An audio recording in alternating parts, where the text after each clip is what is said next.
Hi, this is Dale, and I want to welcome you to my channel, my YouTube channel. This is Observer of Anomalous Objects, where we talk about everything and anything related to the UFO or UAP phenomenon. Just a quick update before we get into this second video. So we're talking about key individuals in the field of UAP, the UAP phenomenon. I'm here this morning to kind of give an update about my dog Shadow. Most of you know, or at least some of you do, that Shadow was diagnosed with cancer on Tuesday. And so the first thing we had to do is find out whether the cancer had spread or not, because if it spread, then there really was no hope. We just have to wait until she started suffering and then put her down. But fortunately, we did an ultrasound on Wednesday, and it showed that there were no other tumors. And even though the lymph nodes were swollen, they believe that has something to do with a GI infection and not so much cancer. So that was really good news. The surgery date is going to be scheduled for March 15th. I'm hoping to get it sooner, because the last thing in the world I want to see happen is why we're waiting for surgery for this cancer to spread. And so I want to thank you for your prayers. I want to thank you for your kind words, and just ask you to continue to pray for my dog Shadow. Now, moving to our second video, we're talking about key individuals in the UAP phenomenon. I'm just going to remind you what I said in the first video, and that is the fact that who I believe are important is probably going to be different than somebody else's list of who they think's important here. I know that these people are very influential on my thinking and my understanding of the UAP issue. I believe they give credibility to the subject. And so today I'm really excited to introduce three individuals to you who I believe are key players in the UFO phenomenon. We're going to start with George Knapp. And George Knapp's been doing this for a long, long time. George was born in 1953 in Woodbury, New Jersey. I guess that makes him a New Jersey boy, even though he lives in Las Vegas, Nevada. One thing I think is true of a lot of New Jersey boys is that they are tough and tenacious. And George, let me tell you something. That's you. You are tough and tenacious, and you're one of my heroes. His educational background, George's educational background, is that he got a bachelor's degree in communication from the University of West Georgia. He got a master's degree in communication from the University of the Pacific. And so he has all the credentials needed to be able to be a news reporter. He's got a master's degree, like I said. George moved to Las Vegas in 1979. And one of the things you might find surprising is that his first job in Las Vegas was not as a news reporter, wasn't even working in a news station. His first job when he got to Las Vegas, check this out, he was a taxi cab driver. Nothing wrong with being a taxi cab driver. It's an important job. But think about this. Just imagine that, back in 1979, you went to Las Vegas, and maybe you rode one of the cabs to get to the casino you were going to, or the hotel, or whatever. And so if you were in Las Vegas in 1979, there is a chance that George Knapp might have been your taxi cab driver. Isn't that a nice little nugget there as well? Later, he would work at a television station. It was KLVX Channel 10, and he would do so as a part-time cameraman and also as a production assistant.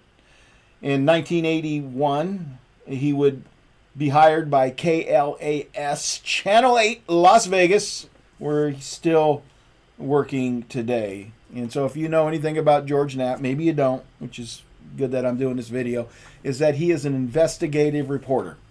I mean, he's investigated everything from the mob to UFOs, but I really think that UFOs are probably the thing that he's most famous for. He's a very celebrated and decorated reporter. He's been given many prestigious awards, including the Edward R. Murrow Award. He's been given several Peabodys, which I heard are similar to the the big ones they do in Hollywood, the Emmys and stuff like that. In fact, I think it says right here 24 Pacific Southwest Regional Emmy Awards. So I don't know how those two mesh together, but both related to Emmy Awards as I understand it. Now, George, when he was working at KLAS Las Vegas, Channel 8, he was given a Saturday morning program with about 30 minutes. Now, this wasn't prime time. He was just getting his feet wet. But so then he had to come up with programming to run his show. And there was a gentleman by the name of John Lear. And some of you will recognize that name. Others of you may not. But John Lear is the son of the man who created the Learjet. And I believe he also invented the 8-track cassette as well. I think I heard somebody say that, George himself, I think so it was. So his dad was pretty smart. And so this was his son, John Lear. And John had these conspiracies, these wild conspiracies. And George's editor did not want to have anything to do with it. But George, smartest move he made is he went ahead and started looking through John Lear's papers and eventually invited John Lear to come on his program. And he said he didn't know in the beginning how many people were even watching it, but when John Lear came on the show and he started talking about Area 51 and he started talking about aliens and all this stuff, I mean, the way George described it, his phone started lighting up. I mean, people were interested, and he had him on, I think, for several weeks, and it really hurtled George into the spotlight. Not to the same level, by the way, that it would happen later on when he had a secret guest. I guess there was a last-minute cancellation, and so they needed to bring somebody in, and somebody talked about this guy by the name of Dennis. Now, we know that wasn't his real name. That was his cover name. Turned out to be his supervisor's name from Area 51. But so who is Dennis? Who is this mystery man that George interviewed that supposedly worked at Area 51 in this secret section called S4? None other than Bob Lazar. Bob Lazar. I mean, you talk about an interesting character. I mean, you either love him or you hate him. You either believe him or you don't. And but Bob made some pretty wild statements. And that interview that George did in 1989, I mean, that went global. I mean, that went absolutely global. And then later on, George would reveal that this Dennis dude was Bob Lazar. And Bob talked about some amazing things, and this is where he's somewhat of a controversial figure. Some people just don't believe him. I mean, some people don't believe that he ever worked there. But as George said, everything that he could check out about Bob checked out. People said he didn't work at Los Alamos.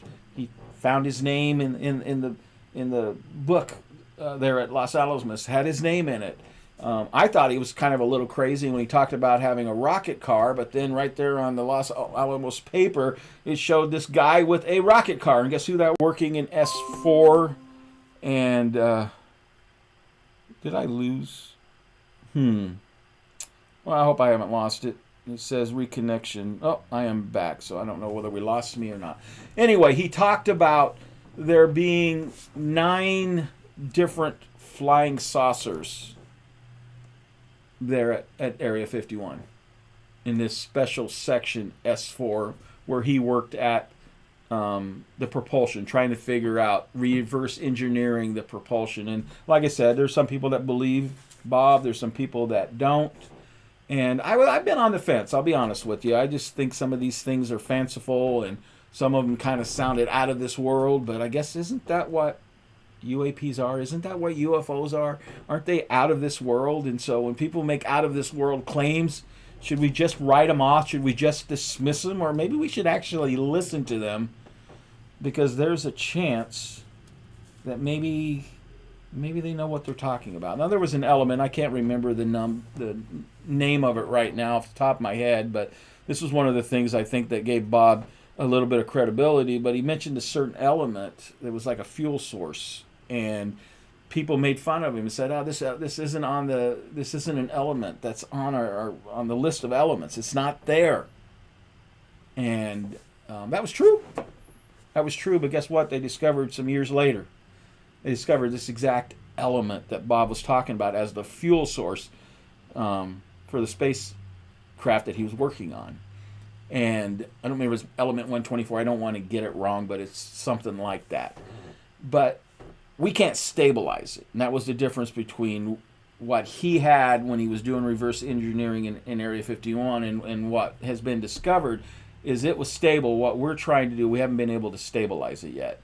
But it proved that the element was true.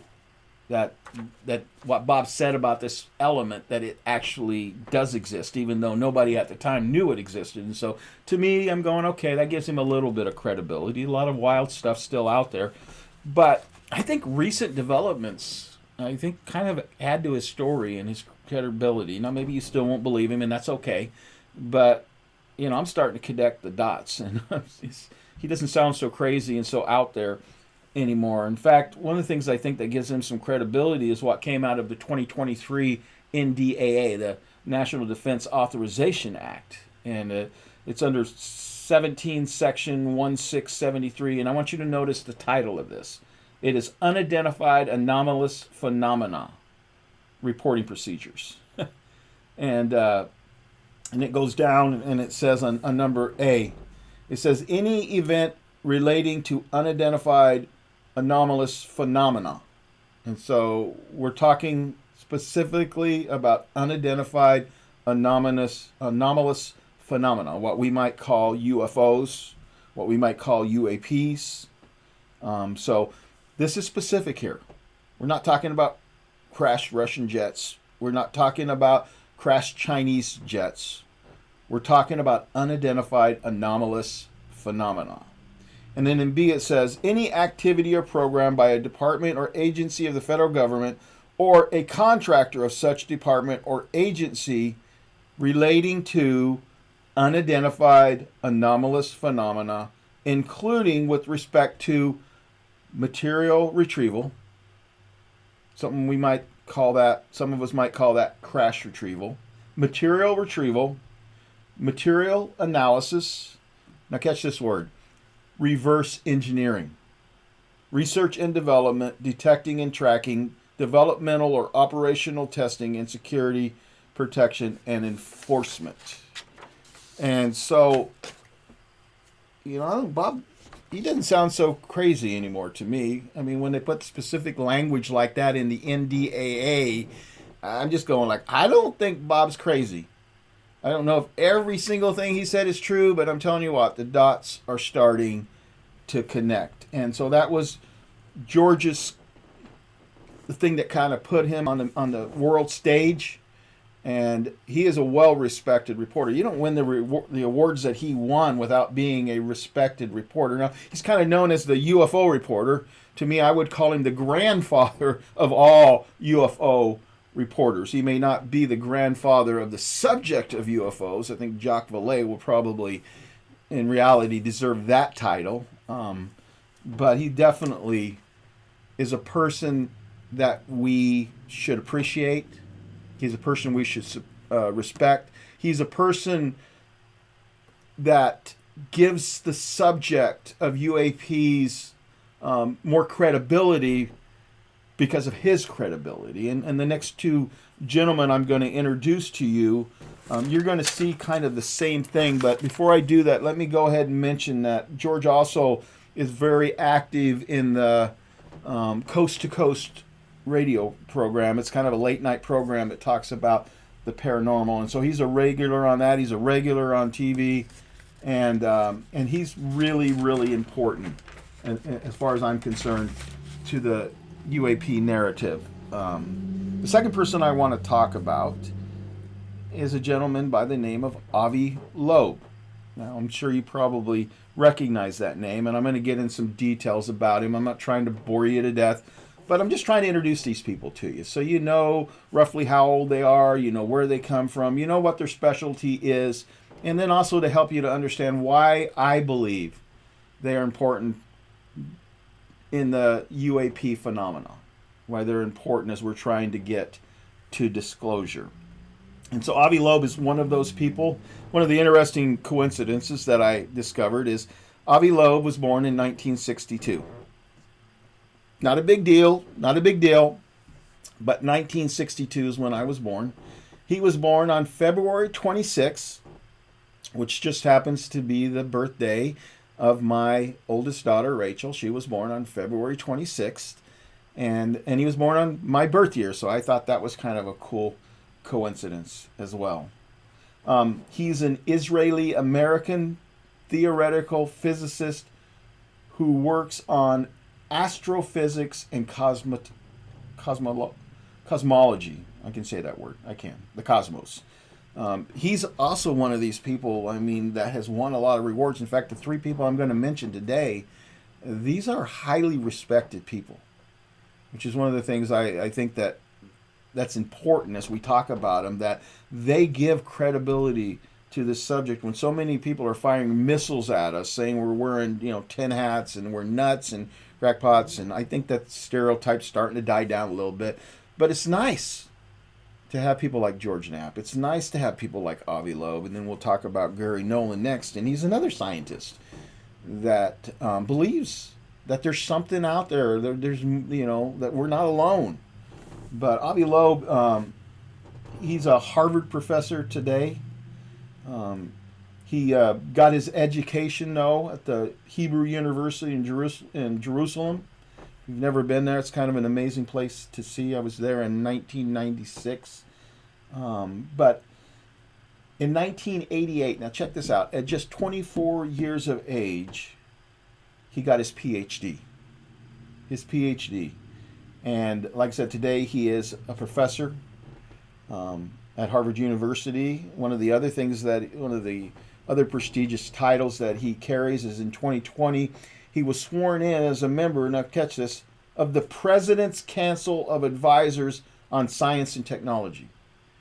Now, not the president of Harvard, but the president of the United States Council on Science and Technology. That's pretty amazing. He's also a prolific writer. He's written 8 books, including Interstellar, The Search for Extraterrestrial Life, and Our Future in the Stars. And then another book is Extraterrestrial, The First Sign of Intelligent Life Beyond Earth. And so he's written 8 books total, but he's even more prolific on writing papers. He's written like 800 papers. Now, one of the things that I think brought his name to my attention the first time was this asteroid or comet, whatever it was, that was going through space. It's known as a Oumuamua. And Avi Loeb was the first one to speculate that maybe that wasn't a meteor. Maybe that isn't a comet that's out there. And so he came up with this view that maybe this is some interstellar craft. And he kind of believed that it was being propelled maybe through solar sails. And obviously that was one of the things that people did not agree with him on. But I was like, it kind of put him out there, though. This Harvard professor believes in aliens. I heard that. I said, that's my kind of professor, man. That's my kind of professor. Because you know what? I believe in aliens. I believe in ET. I believe in non-human intelligence. And so, you know what? You get a guy at Harvard as smart as he is, and he believes in them. You know what? What am I saying here? I'm saying that's credibility. Now, one of the things that Avi wanted to do was to have it tested to see if any signals were coming from it, and said he hadn't gotten any, but there was another group that he wanted to look at it, and they looked at it, but they couldn't find any signals either. And I guess at the end of the day, when we talk about a Oumuamua, it's still unknown. We don't know. Could just been a comet, could have been an asteroid, or maybe some slim chance, maybe it was some kind of spacecraft. In fact, if you watch on TV today and they talk about solar sails, and they talk about maybe us using them, I want you to understand, as far as I know, that probably came from Avi Loeb as well. Now, what makes Avi Loeb so important to disclosure is that he started a program called the Galileo Project. And it was an attempt to get scientists to to come together and work together to try to solve this mystery about what's in our skies. We've seen the videos, the Tic Tac, the Gimbal, the Go Fast.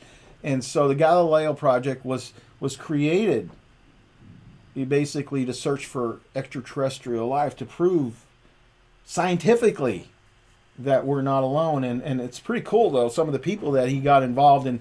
If I went through the list, you'd be asleep before I got a quarter of the way through it. So I'll just mention a few of the big names, and some of them you're going to recognize.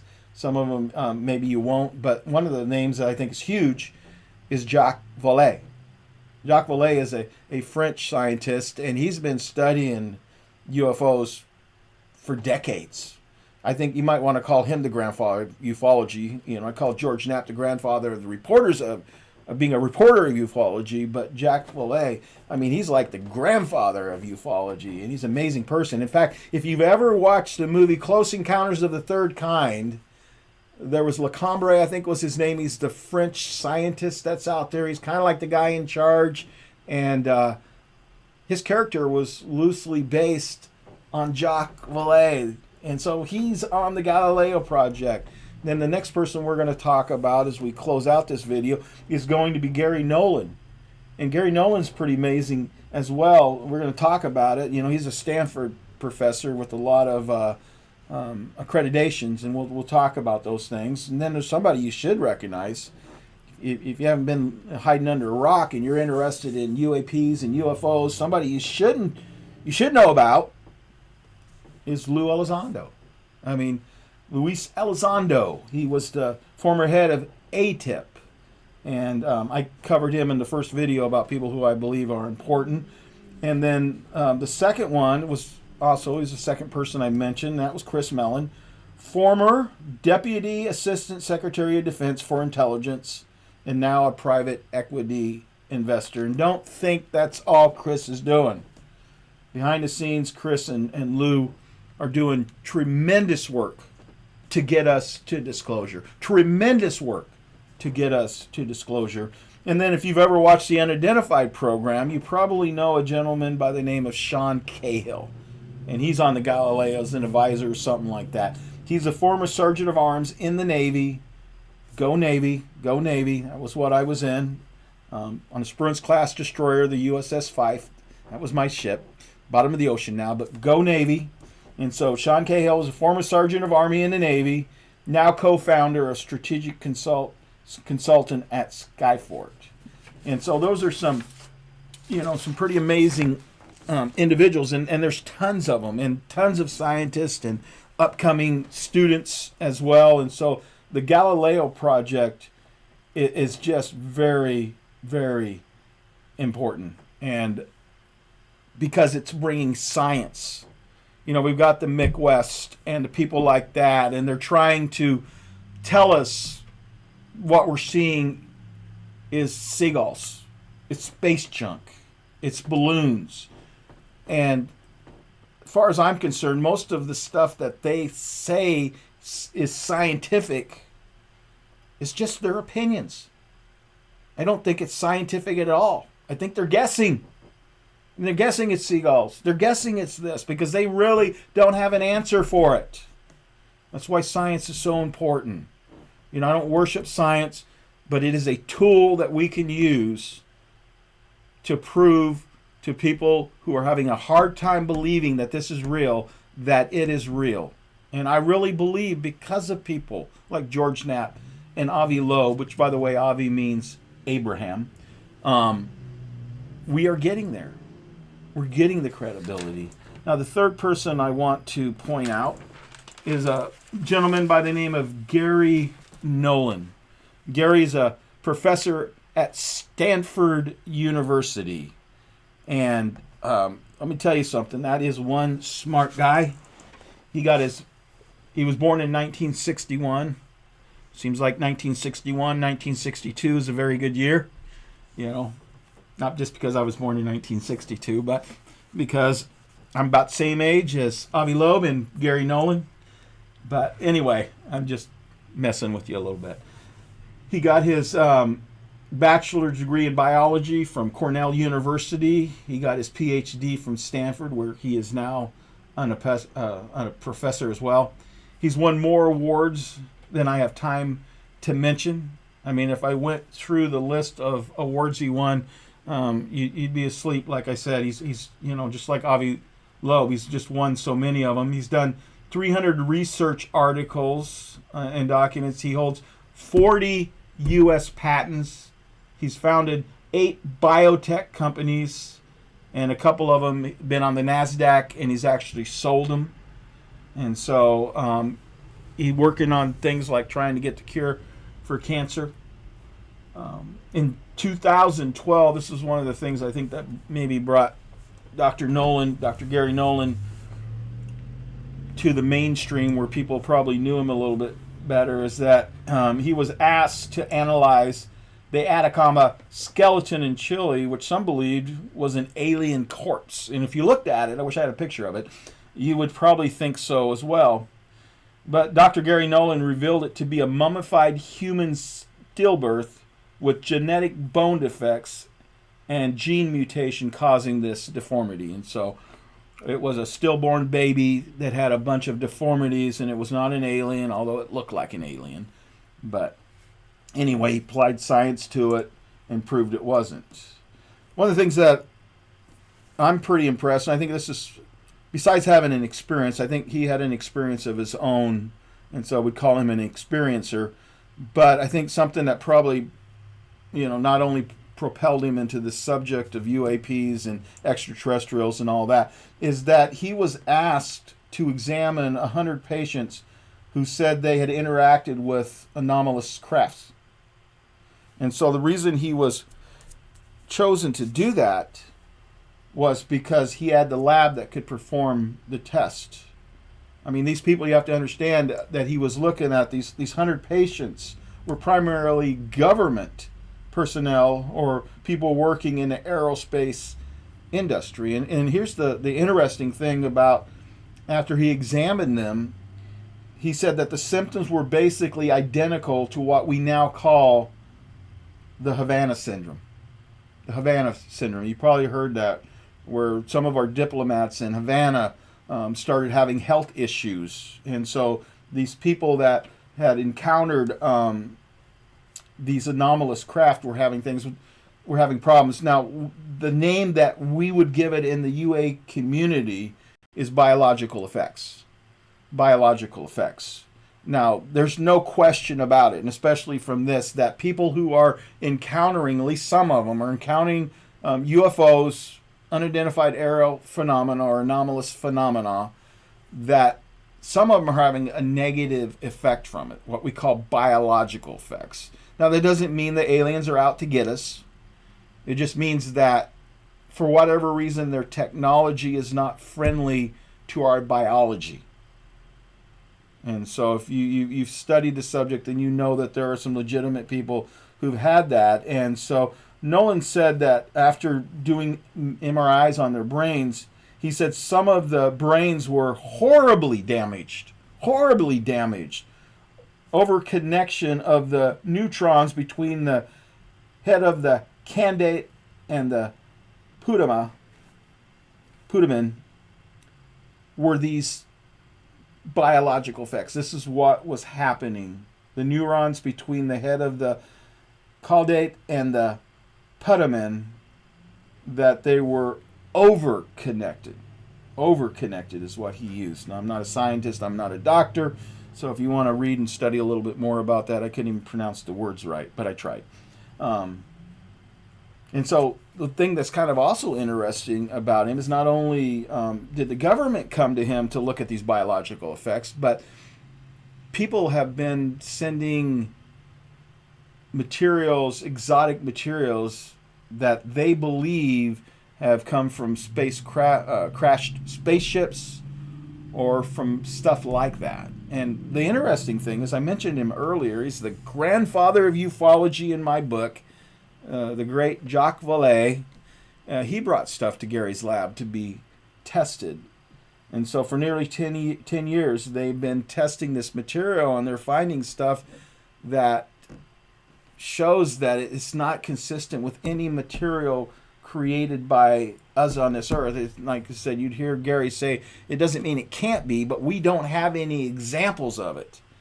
The way these isotopes and stuff work together and the levels that they're in, they don't match any known materials that we have.